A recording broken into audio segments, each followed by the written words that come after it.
Hey all, how do you spell sickness? I know, it's called Arrma. Yep, bought this bad boy off of eBay. My thinking is it's a warranty. Woo, Billy. Smells like electrical issues. My take on this is that it is a warranty issue because somebody, by the smell of it, oh goodness, probably decided they wanted to run a 3S LiPO. I don't think that went very well. It's packed up really nice, almost like it's brand new. One of the things, well, it's still got the tools, it's got the manual. What's in here? Yeah, it's got the tools and manual and batteries. Sweet. We're just gonna drop that right down there. Don't need that. We are concerned about this. Body looks good. Some issues, nothing to worry about. See what the electronics look like. Remember, you gotta pull these bad boys. There's a little bit of a burn mark. Yeah. Holy cow. That thing just torched. Doesn't come through though. I wonder how many runs they even got out of it. Speed control's toast. At least that's what it said. Yeah, you can smell it. Oh. So let's figure out how we want to mount this. Okay, we'll have to pry those out carefully. The tires are like brand new. This thing's hardly been run. Just gonna see if I can pry up on this a little bit. Tell you what, Arrma does not mess around. See if we can give this some gentle persuasion. Woo! Don't think I broke it. That's the important one. We do not want the leads from the motor broken. I guess I can resolder it. It's not the end of the world. This height doesn't matter much. There we go. Oh, that thing's cooked. Let me pull it off. I think the speed control is cooked. Let's see. It's a 2-hex. There we are. Oh yeah. Super easy. That's super easy. Oh, this smells terrible. Oh, it melted. It looks like it just melted right here. Yeah, this is looking like somebody just thought, hey, let's just put a 3S in there and see what happens. Want to know what happens? That. So I got the Hobby Wing or 1080. I know that 1060 is a really good speed control. I had tower points or tower credits, and I bought this guy. This guy. I'm really hoping this isn't an IQ test because I'm failing miserably. All right. So we take you. All right. So this guy, we're just gonna do some servo tape. Do I want to servo tape him over that? Maybe.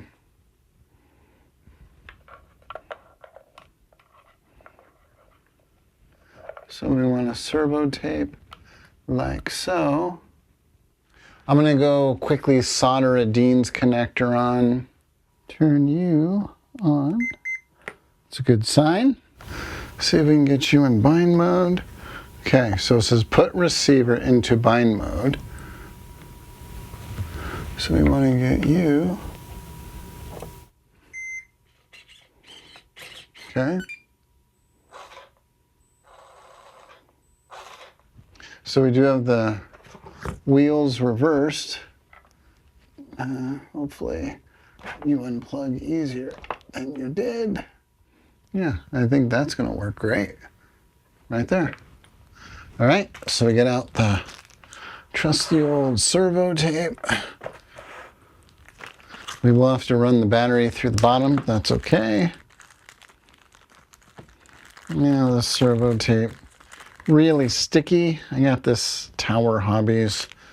Some special. It's always like some special. That's the story of my life. How'd you get it? Well, some special. There we go. Nice. Okay. Make sure we get that all the way in. Probably not safe for me to teach your kids. Children, ask your parents before doing all this stuff. I should probably qualify that. And you're also supposed to do rubbing alcohol. Normally I do. I don't know. I don't sweat it. Seems like every year you're kind of re-servoing tape, whether you use rubbing alcohol or not. It's never like the first one. So I always say when you look for something, always start in the last place you would have looked. So we got you stuck down. So what have I learned with this truck? I've learned you can get some really good deals off of eBay. 90 bucks, amazing. Now in terms of programming, one thing I probably wasn't clear is how I ran it using the tools. So if you notice, there's just an open hole right here. So you can run any speed control, any wire through there. My son wants to build a box that's going to thread into these, so that way it'll be more secure and also provide some water resistance, dust resistance. In terms of using the Hobby Wing card, maybe I wasn't clear in the video, but your speed control is going to come with a card like this, and it basically just decodes what each of the numbers mean. So for instance, we take this, you do have directions which are helpful, but why would we use those? Because that'd be smart. You take your programmer and you're going to see that there's a negative and there's a positive. So you're going to go on this one. It's got the little programming function. Pull off the little cover, and then you've got your three. There we go. All right, so the program card I'll leave just like so. If you will stay, grab you. I believe you are charged. Plug you in, turn it on, and there we go. So now you go through the different options. So you push your item. Those are your options. That's the value. If you want to set it back to normal, you just hit reset, and then you have OK once you entered what you desire. So for this car, so initial start force is number 4. I have it set to 4%. We're going to do to 4, value number 4, hit OK. It's in the speed control.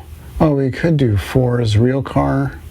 So the options here for the real car is you take, I believe it's the yellow one, and you plug it into your auxiliary, one of your auxiliary channels on your receiver, and then that will go to your transmitter, and then you push a button, and that's how you go in reverse, and then it does a set reverse. But I don't care, I'm just going to leave it the way it is. So I got the card programmed. So why did I get this truck? My goal with this truck is I wanted to see what little inputs would do versus a stock one. So the blue one I want to leave stock. This one I've already done a speed control, and I've changed basically the radio system. It's still a Spectrum, it's not radically different. I changed that. And what I want to do is see how this is going to perform with a 2S LiPo versus nickel metal hydride. So the jumper at this point will go from nickel metal hydride to LiPo. So right now it's on LiPo. If we want to burn up the nickel metal hydride, we're going to go to that one. So you just move that jumper over one, and that will set basically your cutoff accordingly. If you leave it on the nickel metal hydride, your LiPo should still work. The danger you have is it's not going to do a voltage cutoff. So you can kill a LiPo battery and actually drain it completely, which is not good. You want to have a cutoff. That's basically why it's there.